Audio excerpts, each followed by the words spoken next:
안녕하세요, 여러분. 역사상 가장 중요했다고 할 수 있는 딱 일주일. 그 일주일을 마치 브이로그처럼 따라가 본다면 어떨까요?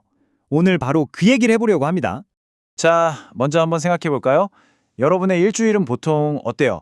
월요일엔 학교 가고, 축제도 하고, 주말엔 친구들도 만나고, 아마 다들 비슷한 루틴이 있을 거예요. 그죠? 평범해 보이지만 나름의 의미가 있는 그런 일상이요. 그런데요, 성경에도 정말 특별한 브이로그가 하나 있거든요.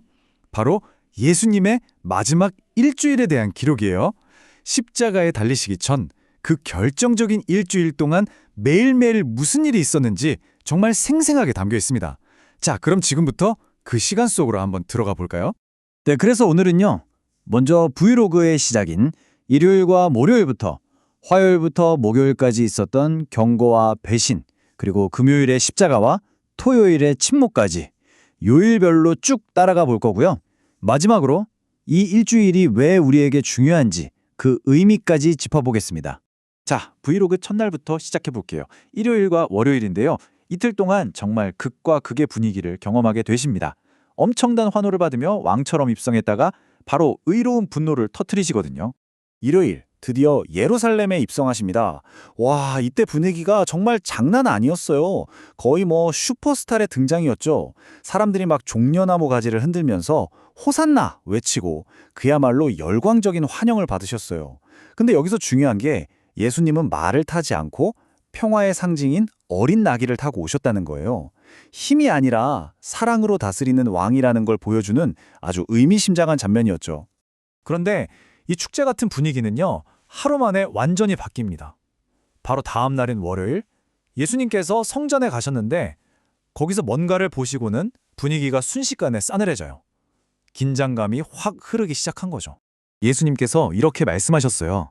내 집은 기도하는 집인데 너희는 이곳을 강도의 소굴로 만들었구나. 기도를 해야 할 거룩한 곳이 완전히 시장판, 돈벌이 장소로 변해버린 걸 보시고 정말 크게 분노하신 거예요. 우리가 아는 그 온유한 모습과는 완전 다른 불의를 보고 참지 못하는 의로운 분노였죠. 그러니까 성전의 원래 목적인 기도하는 집과 현실인 강도의 소굴, 이 둘의 차이가 어마어마했던 거죠. 근데 참 아이러니한 건 이렇게 진리를 바로 세우려고 하셨던 행동이 결국 예수님을 미워하던 사람들에게는 저 사람을 없애야겠다고 마음먹게 만드는 결정적인 계기가 되어버렸다는 거예요. 자, 이제 한 주의 중간 화요일부터 목요일로 넘어가 보겠습니다. 이 시기부터는 분위기가 훨씬 더 심각해져요. 중요한 가르침과 함께 친구의 배신이 시작됩니다. 화요일에는요, 제자들을 모아놓고 마지막이 될지도 모를 아주 중요한 가르침을 주세요. 세상의 마지막 날에는 이런 일들이 있을 거다. 그러니까 항상 깨어 있어야 한다.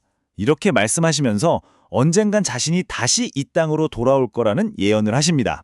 이 내용은 성경 마태복음 24장과 25장에 아주 자세하게 나와 있어요. 그리고 수요일, 이 날은 좀 특이해요. 성경에 아무런 기록이 없거든요.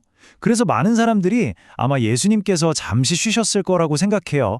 곧 다가올 엄청난 사건들을 앞두고 그야말로 폭풍전의 고요 같은 하루를 보내신 거죠.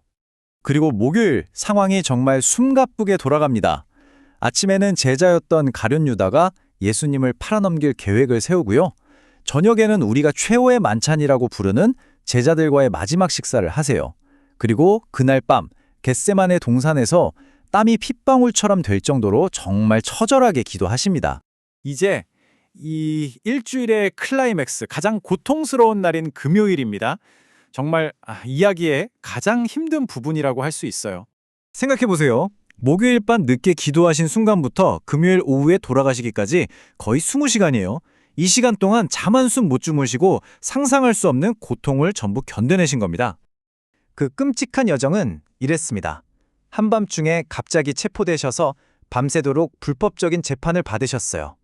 그리고는 조롱당하고 살점이 찢겨나가는 채찍질을 당하셨죠. 그 몸으로 무거운 십자가를 직접 짊어지고 언덕을 오르셨고 결국 십자가에 못 박히셨습니다. 온 세상의 왕이셨지만 가장 비참한 대우를 받으셨어요.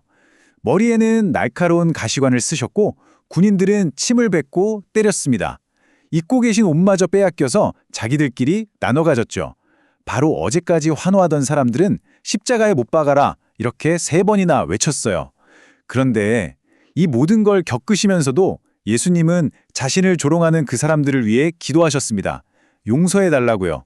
그리고 십자가 위에서 마지막으로 이렇게 말씀하셨습니다. 아버지, 내 영혼을 아버지 손에 맡깁니다. 이 말을 끝으로 숨을 거두셨습니다.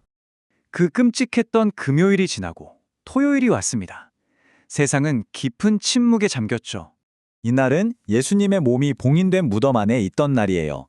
제자들에게는 정말 모든 희망이 사라진 완전한 절망의 시간이었을 겁니다. 십자가 사건과 부활, 그 사이의 기다림과 멈춤의 순간, 그래서 이날을 침묵의 토요일이라고 부릅니다. 자, 그렇다면 이 고통스러운 일주일이 도대체 왜 필요했던 걸까요? 왜 이런 끔찍한 일들이 일어나야만 했을까요? 이제 이 모든 이야기의 핵심, 이 일주일이 바로 오늘을 사는 우리에게 어떤 의미가 있는지 그 얘기를 해보려고 합니다. 도대체 왜? 예수님은 왜 이토록 고통스럽고 굴욕적인 한 주를 기꺼이 견뎌내신 걸까요? 이유는 딱 하나였습니다. 바로 사랑이에요. 이건 우리 모두를 위한 거대한 구조 작전이었던 셈이죠. 우리 힘으로는 도저히 해결할 수 없는 문제를 해결하고 우리에게 하나님의 자녀라는 새로운 신분을 선물로 주기 위해서요. 바로 이겁니다. 예수님이 역사상 가장 끔찍한 일주일을 견뎌내셨기 때문에 우리가 살아가는 매일매일 평범한 한 주 한 주가 완전히 새로운 의미를 갖게 된 거예요. 우리가 살아가는 그 어떤 주간 속에서도 희망을 찾고 용서를 경험하고 또 삶의 의미를 발견할 수 있게 된 거죠. 그렇다면 이제 마지막으로 여러분께 묻고 싶어요.